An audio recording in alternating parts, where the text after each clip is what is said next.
বাংলাদেশের সর্বশেষ গুরুত্বপূর্ণ আপডেট সংবাদে আপনাকে স্বাগত। শুরুতেই সংবাদ শিরোনাম, পরে বিস্তারিত। শুরুতেই জানিয়ে দিব, খাগড়াছড়ি এবং রাঙামাটিতে হামলার প্রতিবাদে কর্মসূচি ঘোষণা। খাগড়াছড়ি এবং রাঙামাটিতে পাহাড়িদের উপর হামলার ঘটনায় তীব্র নিন্দা এবং প্রতিবাদ জানিয়েছে United Peoples Democrat Front UPDF. এছাড়াও দলটি ঢাকায় বিক্ষুব্ধ যুগ্ম ছাত্র জনতার আয়োজিত সমাবেশ থেকে ঘোষিত ৩ পার্বত্য জেলায় রাঙামাটি, খাগড়াছড়ি ও বান্দরবনে ৭২ ঘণ্টা সড়ক, নৌ এবং রেলপথ অবরোধ কর্মসূচির প্রতি সর্বাত্মক সমর্থন জানিয়েছে। প্রিয় দর্শক, আপনারা জানেন পাহাড়ে উপজাতি এবং বাঙালিদের মধ্যে সংঘর্ষ হয়েছে। এতে উপজাতিরা অর্থাৎ পাহাড়িরা মুসলিমদের মসজিদ, কয়েকটি ব্যাংকে হামলা এবং ভাঙচুর করেছে। আবার এই পাহাড়িরাই ৭২ ঘণ্টার সর্বাত্মক অবরোধ কর্মসূচি ঘোষণা করেছে। আর এতে সমর্থন জানিয়েছে পাহাড়ি সন্ত্রাসী গোষ্ঠী ইউপিডিএফ এর সদস্যরা। এরপর জানিয়ে দিব, বাংলাদেশের সার্বভৌমত্ব রক্ষায় ঢাবিতে প্রতিবাদ সমাবেশ, সেনা ক্যাম্প বাড়ানো সহ ৪ দফা দাবি। পার্বত্য চট্টগ্রামে বিভিন্ন সশস্ত্র সন্ত্রাসী গ্রুপ কর্তৃক নিরস্ত্র বাঙালি নাগরিককে হত্যা, মসজিদে হামলা, অগ্নিসংযোগ, লুটপাট বন্ধ এবং মানুষের নিরাপত্তা নিশ্চিতের দাবিতে প্রতিবাদ সমাবেশ এবং মানববন্ধন করেছে ঢাকা বিশ্ববিদ্যালয়ের একদল শিক্ষার্থী। এ সময় সাধারণ নাগরিকদের নিরাপত্তা নিশ্চিতকরণ এবং সার্বভৌমত্ব রক্ষা সহ পার্বত্য চট্টগ্রামে অবস্থানরত সকল সন্ত্রাসীদের চিহ্নিত করে অস্ত্র উদ্ধার করে আইনের আওতায় আনা সহ সেনা ক্যাম্প বাড়ানো সহ ৪ দফা দাবি করেছেন তারা বলছেন, পাহাড়ে আমাদের সেনাদের ক্যাম্প বৃদ্ধি করতে হবে। পাহাড়ের সন্ত্রাসীদের কোনোভাবেই এ ধরনের সন্ত্রাসী কর্মকাণ্ড পরিচালনা করতে দেয়া হবে না। এ কারণে সেনা সদস্যদেরকে পাহাড়ে নিরাপত্তা জোরদার করা সহ ৪ দফা দাবি জানিয়েছেন তারা। এ বিষয়ে গুরুত্বপূর্ণ সংবাদ জানাবো, সঙ্গেই থাকুন। এদিকে ঢাবিতে হত্যাকাণ্ডের ঘটনায় আটক ৬ জনের মধ্যে ৫ জনই ছাত্রলীগের। ঢাকা বিশ্ববিদ্যালয় ঢাবি ফজলুল হক মুসলিম এফএইচ হলে মোবাইল চোর সন্দেহে তোফাজেল হোসেন নামে এক যুবককে পিটে হত্যার ঘটনায় বৃহস্পতিবার ১৯ সেপ্টেম্বর পর্যন্ত ৬ শিক্ষার্থীকে আটক করেছে শাহবাগ থানা পুলিশ। আটককৃত এই ৬ জনের মধ্যে ৩ জনই ছাত্রলীগের সাবেক নেতা এবং ২ জন ছাত্রলীগের সক্রিয় কর্মী ছিলেন বলে জানা গেছে। এবারে জানাবো, সাবেক পরিকল্পনা মন্ত্রী এম এ মান্নান কারাগারে, তার মুক্তির দাবিতে বিক্ষোভ। জানাবো, সন্ত্রাসীদের গডফাদারদের আটক করতে হবে বললেন ব্যারিস্টার খোকন। সন্ত্রাসীদের গডফাদারদের আটক করা হবে বলে জানিয়েছেন বাংলাদেশ সুপ্রিম কোর্ট আইনজীবী সমিতির সভাপতি, বিএনপির চেয়ারপারসনের উপদেষ্টা এবং সাবেক এমপি ব্যারিস্টার মাহবুব উদ্দিন খোকন। আজ নোয়াখালীর চাটখিল উপজেলার দক্ষিণ বদলকোট সরকারি প্রাথমিক বিদ্যালয়ে বন্যার্তদের মাঝে ত্রাণ বিতরণ অনুষ্ঠানে প্রধান অতিথির বক্তব্যে তিনি এসব কথা বলেন। এবং সর্বশেষ জানিয়ে দিব, বাইতুল মোকাররমের সংঘর্ষে কি ঘটেছিল জানালেন মুসল্লিরা। বাইতুল মোকাররমের আগের খতিব মাওলানা মুফতি রুহুল আমিন এবং বর্তমান খতিব হাফেজ মাওলানা ডক্টর মুফতি অলিউর রহমান খানের অনুসারীদের মধ্যে হাতাহাতি এবং সংঘর্ষের ঘটনা ঘটেছে।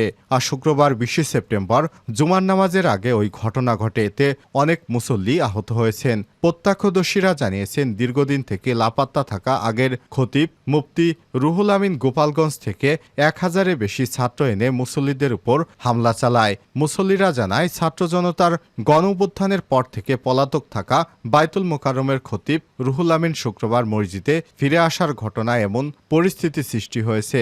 এদিন নামাজ শুরুর আগে বাইতুল মোকাররমের বর্তমান খতিব হাফেজ মাওলানা ডক্টর মুফতি অলিউর রহমান খান বয়ান করছিলেন। এ সময় পলাতক থাকা খতিব মুফতি রুহুল আমিন তার অনুসারীদের নিয়ে বাইতুল মোকাররমের মসজিদে ঢুকে এসে বর্তমান খতিবের মাইক্রোফোনে হাত দেন এবং তার উপর চোটপাট দেখান। পরে বিষয়টি বর্তমান খতিবের অনুসারীরা বাধা দিলে দুই পক্ষের মধ্যে হাতাহাতি এবং সংঘর্ষের ঘটনা ঘটে। এতে বেশ কয়েকজন আহত হয়েছেন। শেষ পর্যন্ত সেনাবাহিনীর সদস্যরা এসে পরিস্থিতি নিয়ন্ত্রণে আনে। প্রিয় দর্শক, এতক্ষণ শুনছিলেন সংবাদ শিরোনাম, এবারে বিস্তারিত। তবে তার আগে বন্ধুরা, অনুরোধ থাকবে এই সংবাদটিতে একটি লাইক দিন। এই চ্যানেলে আপনি নতুন হয়ে থাকলে আমাদের সংবাদটি দেখতে দেখতে চ্যানেলটি সাবস্ক্রাইব করে রাখুন। কমেন্ট করে আপনার মূল্যবান মতামত জানিয়ে দিন বন্ধুরা, আপনি বিশ্বের কোন দেশ থেকে বা বাংলাদেশের কোন স্থান থেকে আমাদের সংবাদটি দেখছেন এবং শুনছেন। এবারে বিস্তারিত। খাগড়াছড়ি এবং রাঙামাটিতে হামলার প্রতিবাদে কর্মসূচি ঘোষণা। খাগড়াছড়ি এবং রাঙামাটিতে পাহাড়িদের উপর হামলার ঘটনার তীব্র নিন্দা ও প্রতিবাদ জানিয়েছে এবং আগামী ৭২ ঘণ্টা সড়ক ও নৌপথ অবরোধ কর্মসূচির প্রতি সর্বাত্মক সমর্থন জানিয়েছে ইউপিডিএফ। শুক্রবার ২০ সেপ্টেম্বর গণমাধ্যমে দেয়া এক বিবৃতিতে ইউপিডিএফের সহসভাপতি নতুন কুমার চাকমা খাগড়াছড়ি রাঙামাটি হামলাকে ন্যাক্কারজনক উল্লেখ করে বলেন, গতকাল খাগড়াছড়ির দিঘিনালার সদরে বাস স্টেশনের বটতলায় পাহাড়ি বাঙালিদের মধ্যে সংঘর্ষের ঘটনা ঘটে। এ ঘটনায় আহত ধনরঞ্জন চাকমা ৫০ খাগড়াছড়ি সদর হাসপাতালে মারা যান। এতে জোনান চাকমা ২২ ও রুবেল ত্রিপুরা ২৪ নামে ২ জন নিহত হন। এছাড়াও বেশ কয়েকজন আহত হয়েছেন। বিবৃতিতে ইউপিডিএফ নেতা ক্ষোভ প্রকাশ করে বলেছেন, গত ৫ আগস্ট বৈষম্যবিরোধী ছাত্র আন্দোলনের নেতৃত্বে ফ্যাসিস্ট হাসিনার পতনের পর নোবেল বিজয়ী ডক্টর ইউনূসের নেতৃত্বে অন্তর্বর্তীকালীন সরকার গঠনের পর পাহাড়িদের উপর এ ধরনের বর্বর হামলা কোনোভাবেই মেনে নেওয়া যায় না। তার সরকার এ হামলার দায় কোনোভাবেই এড়াতে পারে না। বিবৃতিতে ঢাকায় বিক্ষুব্ধ যুগ্ম ছাত্র জনতার ঘোষিত ৩ পার্বত্য চট্টগ্রাম জেলায় আগামীকাল ২১ সেপ্টেম্বর থেকে ৭২ ঘণ্টা সড়ক নৌপথ অবরোধ কর্মসূচির প্রতি সমর্থন জানিয়েছে ইউপিডিএফের নেতাকর্মীরা। সার্বভৌমত্ব রক্ষায় ঢাবিতে প্রতিবাদ সমাবেশ, সেনা ক্যাম্প বাড়ানো সহ ৪ দাবি। পার্বত্য চট্টগ্রামে বিভিন্ন সশস্ত্র সন্ত্রাসী গ্রুপ কর্তৃক নিরস্ত্র বাঙালি নাগরিক হত্যা, মসজিদে হামলা, অগ্নিসংযোগ, লুটপাট বন্ধ ও মানুষের নিরাপত্তা নিশ্চিতের দাবিতে প্রতিবাদ সমাবেশ এবং মানববন্ধন করেছে ঢাকা বিশ্ববিদ্যালয় একদল শিক্ষার্থী। এ সময় সাধারণ নাগরিকদের নিরাপত্তা নিশ্চিতকরণ এবং সার্বভৌমত্ব সংরক্ষণে পার্বত্য চট্টগ্রামে অবস্থানরত সকল সন্ত্রাসীদের চিহ্নিত করে অস্ত্র উদ্ধার করে আইনের আওতায় আনা এবং সেনা ক্যাম্প বৃদ্ধিসহ ৪ দফা দাবি করেছেন তারা। আজ বিকাল ৪:৩০টায় বিশ্ববিদ্যালয়ের রাজু ভাস্কর্যের পাদদেশে স্টুডেন্টস ফর সভারেন্টি ব্যানারে এই মানববন্ধন এবং প্রতিবাদ সমাবেশ করেন তারা।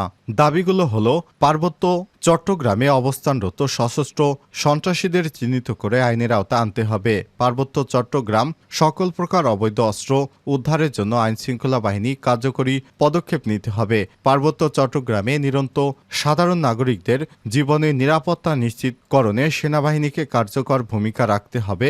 নিরাপত্তা ঝুঁকিতে থাকা জায়গাগুলোতে সেনা ক্যাম্প বাড়াতে হবে। ৪. পার্বত্য চট্টগ্রামে শান্তি চুক্তির অসাংবিধানিক ধারাগুলো বাতিল করতে হবে।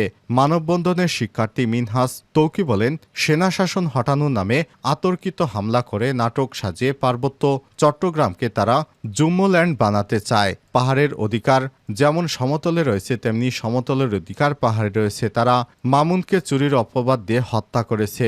সরকার পতনের পর গত ৫ আগস্ট থেকে নিরবিচ্ছিন্নভাবে ভারতের মদদে পরিকল্পিতভাবে তারা দেশে নানা সেক্টরে অস্থিরতা এবং অস্থিতিশীলতা তৈরির অপচেষ্টা অব্যাহত রেখেছে। তাদেরকে শক্ত হাতে দমন করতে হবে। ঢাবিতে হত্যাকাণ্ডের ঘটনায় আটক ৬ জনের ৫ জনই ছাত্রলীগের।